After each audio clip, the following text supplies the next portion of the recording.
जदि धनुराशि और धनुलग्नर व्यक्तिविशेष विषय में जदि आलोचना करवा विशेष भाव में स्वास्थ्य कथा जदि विचार करवा ताहले वर्ष आरंभ ही शारीरिक क्षेत्र में विशेष भाव में पीतजनित बेमार देखादेवार जोग रही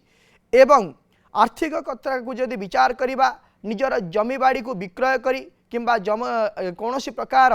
व्यावसायिक क्षेत्र में अर्थनिवेश कर लाभान्वित होबार जोग रही एवं जदि गृह कथा को विचार करवा गृह कार्य किंबा जगह बाड़ी किनी पारिबे। एई वर्षर प्रथम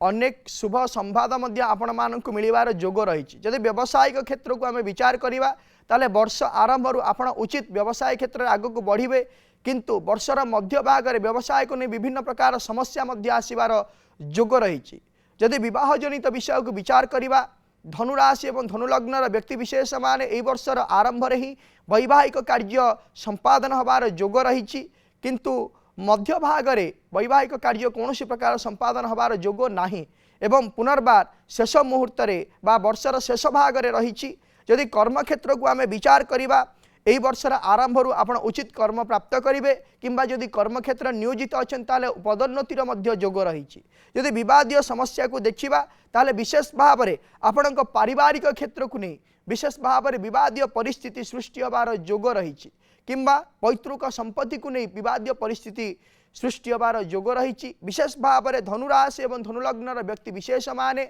वर्ष आरंभ धनुराशिर अधिपति बृहस्पति इष्टदेवी माँ उग्रतारा मंत्र को जप करंतु किंबा उग्रतारा स्तोत्र को पाठ करंतु जहाँफल यही नूतन वर्ष 2026 इंग्राजी नूतन वर्ष आपण मंगलमय हेब।